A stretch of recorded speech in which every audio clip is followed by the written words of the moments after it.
नज्जो तू तो बड़ी शातिर निकली, नज्जो तूने तो कमाल कर दिया, नज्जो तू तो बहुत अक्लमंद निकली। अपने फ़ायदे के चक्कर में तूने अपने बाप को जलील किया, अपने बाप को जेल कराई, अपने बाप के चैनल को उड़वा दिया। तो जी अस्सलाम वालेकुम, क्या हाल चाल है? उम्मीद करती हूँ आप सब लोग ठीक होंगे और मज़े में होंगे। तो जी जनाब, बहुत सारी ऐसी चीज़ें हैं जो आज मैं यहाँ पर पॉइंट्स रखने वाली हूँ। अगर वो पॉइंट्स आपको ऐसा लगता है कि नहीं ये पॉइंट्स बिल्कुल वैलिड हैं तो मुझे कमेंट में ज़रूर बताइएगा। तो सबसे पहले मैं बात करूँगी यहाँ पर नजमा जी। वो आपका बाप था, ठीक। मैं एक नसीहत दे रही हूँ आपको, बाप को किसी भी हाल में बुरा नहीं कहना है, ठीक। बाप चाहे कुछ भी करता रहे, बाप आपको गाली दे रहा हो, आपको मार रहा है, आपको कह रहा है, आप बीच में बार बार सितारा को क्यों ला रही हैं, है ना। सबसे बड़ी बात तो ये है कि ये बात आप बाप और बेटी की है। आप दोनों देखें, आप दोनों समझें, आप औलाद हैं उनकी और वो आपके बाप हैं। तुमने उनके साथ बहुत ज़्यादती की। सबसे पहले तो तुमने उनको शादी में इनवाइट नहीं किया। अब आपकी जो भी रंजिशें रही होंगी दोनों की, बाप बेटी की, वो तुम बेहतर जानती हो। यहाँ पर तुम्हारी अम्मा बेहतर जानती हैं। और यहाँ पर बार बार बीच में अम्मा को लेकर आना कि अम्मा ने भी बहुत बर्दाश्त किया, अम्मा ने ये किया, अम्मा ने वो किया। हम देख रहे हैं उनके व्लॉग में कि वो अम्मा के साथ कैसे रहते हैं। और वही तुम बेटी हो उस बाप की जो यहाँ पर थंबनेल लगाती थी कि अब्बू की बहुत तबीयत ख़राब है। अपनी पुरानी माँ को यहाँ सबसे ज़्यादा ट्रोल तुमने करवाया कि माँ की याद आ रही है, माँ की याद आ रही है। तुम लोग खुद यहाँ पर बैठकर अपनी माँ को ट्रोल करवा रहे थे और अपने बाप को ट्रोल करवा रहे थे, अपने बाप की ऐसे ऐसे थंबनेल लगा रहे थे। तो असल जिम्मेदार तो तुम हो, कंट्रोवर्सी तुमने स्टार्ट की। आज बाप ने तुम पर उंगली उठाई तो तुमने कैसे उनके चैनल को उड़ा दिया, है ना। वाह, बहुत बढ़िया। और यहाँ जब कोई तुम्हारी इज्जतें और धज्जी उड़ा रहा था, उनके चैनल को क्यों नहीं उड़ाया तुमने? ये पॉइंट है। क्यों नहीं उड़ाया आपने? क्यों नहीं आपने रोका उन लोगों को?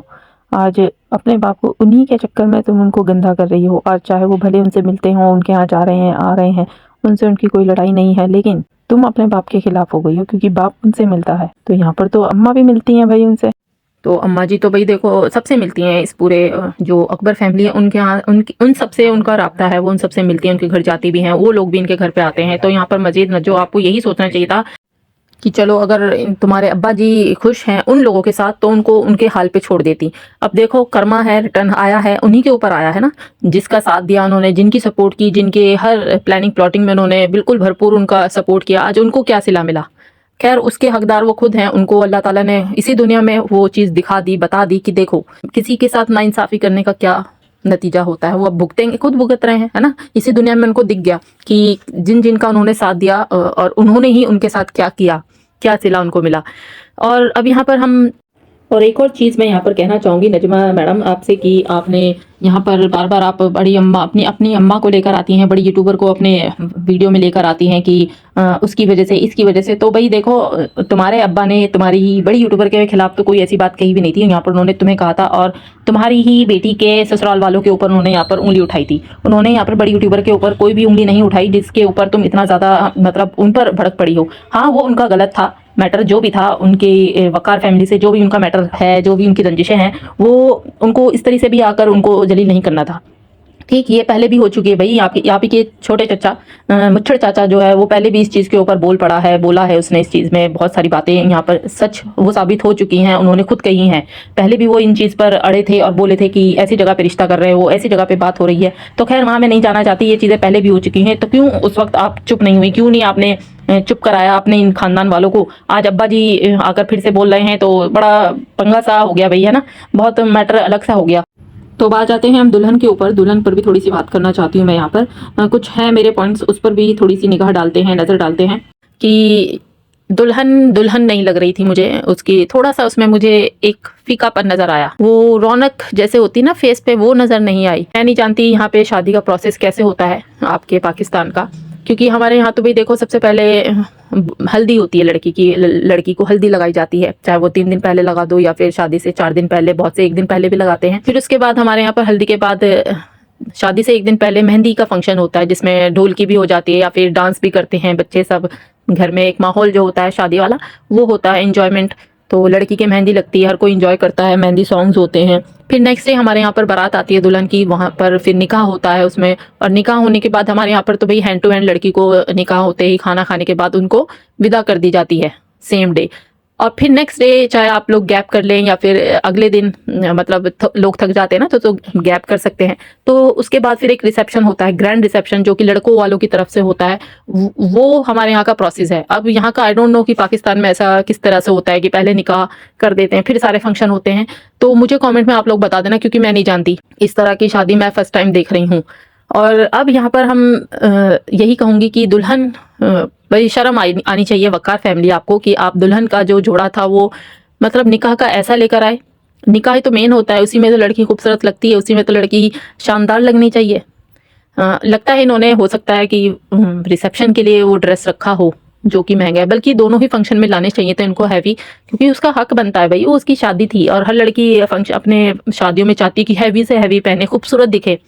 दुल्हन होती है ना, उसको सबसे ज्यादा चाव होता है अपने आप को सजाने का, संवारने का। लेकिन यहाँ पर मुझे कुछ और ही नजर आ रहा था पूरे व्लॉग में। मुझे दुल्हन का कोई इंटरेस्ट मुझे समझ में नहीं आया कि दुल्हन के ऊपर कोई इंटरेस्ट दिखाया गया हो। वही फीकी सी लगी, उसका ना तो मेकअप अच्छा था, ना तो उसकी मुझे ड्रेस पसंद आई, और ना ही उसके हाथ में चूड़ी थी। एक भी चूड़ी इस बच्ची के हाथ में नहीं थी। इवन उसका जो ज्वेलरी थी वो भी बिल्कुल लो क्लास थी, कुछ भी उसमें शाइनिंग नहीं थी, ना तो कपड़ों में इसके शाइनिंग थी। बाकी ओवरऑल हाँ, घर पूरा सजाया था, लाइटिंग हुई हुई है, सब कुछ है, लेकिन दुल्हन ही नहीं चमक रही थी, तो फिर ऐसी लाइटिंग का क्या फायदा। और ना तो कोई खाने का इंतजाम मुझे वहां पर नजर आया, कुछ बस वही मीठा गुलाब जामुन और ये रसगुल्ला और जलेबियां, यही सब कुछ चलती रही। और घर में ही मतलब चाय बन रही है, कोई कॉफी का सेक्शन नहीं था, कोई कॉफी नहीं थी, कुछ इस तरह का कुछ इंतजामात मुझे नहीं नजर आए। और यहाँ पर जैसे कल जो ढोलकी वोलकी का फंक्शन देखा, तो भाई उसके लिए भी थोड़ी सी यहाँ पर यही कहूंगी कि आज मजीद सब औरतों को मैंने बेपर्दा होते देखा और नाचते गाते देखा, बहुत झूमते नाचते देखा। बहुत सारे इन लोगों ने गुनाह कमाए।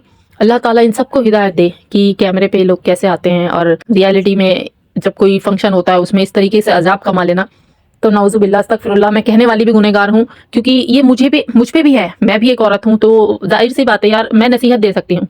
और अल्लाह ताला ने मुझे इसका हक दिया है कि आप किसी को नसीहत दो, अच्छी दो, लेकिन दो, क्योंकि मुझे भी अपने कब्र में जाके अल्लाह ताला को जवाब देना है। अपनी कब्र के सारे असबाब आप लोगों को खुद झेलने हैं, यहाँ पे कोई किसी को बचाने नहीं आएगा। कोई भी इवन एक बंदा आकर आपकी कब्र में आपको आपके अजाब से बचाने नहीं आएगा। तो मजीद सभी औरतें जितनी भी हैं यहाँ पर जो मुझे सुन रही हैं, या फिर मुझे अगर गलत माइंड से सोच रही हैं, तो वो उनकी सोच है। मैं तो फिर अच्छी हिदायत देना चाहती थी, लेकिन अगर वो मेरी बुरी लग रही है तो अल्लाह ताला तुम सबको भी हिदायत दे और मुझे भी दे। तो खैर मैं इस पर और ज़्यादा डीपली नहीं जाना चाहती, क्योंकि इनका घर का फंक्शन है, ये जैसे नाचे उछले कूदें डांस करें, क्योंकि यहाँ पर दूल्हा जो है वो गैर महरम है, हर किसी के लिए गैर महरम है। बल्कि दुल्हन मुझे वहां नजर नहीं आई, ढोलकी जिसकी थी वो दुल्हन मुझे वहां नजर नहीं आई। बड़ा अफसोस हुआ यार, जब निकाह हो गया तो दुल्हन को भी बिठा देते बाहर, वो भी थोड़ा सा इंजॉय कर लेती। शादी उसकी थी ना, शादी तो इंजॉय से भी करनी थी। खैर उसे और कौसर को दोनों को गायब कर दिया गया है, दोनों ही आई डोंट नो कौन से लॉक में छुपा के रखा गया है इन दोनों को। और अम्मा जी भी गायब है, उनकी बेचारी फातिमा की अम्मा गायब है, अब्बा जी गायब है। अब्बा जी तो खैर निकाह करके चले गए, अपना काम तमाम कर दिया उन्होंने, साइन कर दिया, भाई ले जाओ, बेटी सेल कर दी हमने, दे दी। अम्मा जी जो थी नज्जो, वो नजर नहीं आई, क्योंकि भाई बेटी जो है वो अब्बा जी पे केस करने गई हुई थी। घर का सगा भाई, लड़की का सगा भाई शादी में नहीं था, ढोलकी में नहीं था, किसी फंक्शन में नहीं था। मतलब किस तरह की शादी है यार, किस तरह की शादी है ये। कुछ मेरे पॉइंट्स थे। तो खैर आप लोग मुझे कमेंट में बताइएगा कैसा लगा आपको मेरी ये सोच, मेरी ये समझ, क्योंकि कोशिश की मैंने अपनी बात कहने की। और अल्लाह ताला बस सबको हिदायतें दे। भाई देखो, रिश्ते हैं, माँ बाप कुछ भी कर लें, माँ बाप ही रहते हैं, उनको तोफ भी नहीं कहना है। अल्लाह ताला इस नज्जो को भी हिदायत दे कि बाप के खिलाफ ऐसे खड़ी हुई है जैसे आज सबको इसने अपने बाप के ऊपर, अपने सगे बाप के ऊपर बोलने का मौका इस बंदी ने खुद दिया है। और आज ये खुद अच्छा बनना चाहती हैं, तो खैर आप अच्छी नहीं बन सकती। वो आपका बाप था, जैसा भी है बाप है, बाप कहलाएगा। और आप उनकी औलाद भी कहलाएंगे, ऐसा नहीं है कि आप उनकी अब औलाद नहीं कहेंगे आपके कहने से कि मेरे मरने पे नहीं आना या मेरे जीने पे नहीं आना। तो तौबा करें, अल्लाह से माफ़िया मांगे, अल्लाह की नमाजों में सजदों में गिर के अल्लाह से तौबा करें, क्योंकि मगफिरत नहीं है भाई, माँ बाप को किसी भी हाल में बुरा नहीं कहना। तो खैर यही थी मेरी एक छोटी सी वीडियो। आई होप कि आप सब लोग को पसंद आई हो, तो इसको please like share and subscribe ज़रूर कर दीजिएगा। फिर मिलेंगे एक और नए मज़ेदार से रिएक्शन रिव्यू के साथ, तब तक के लिए अल्लाह हाफिज़।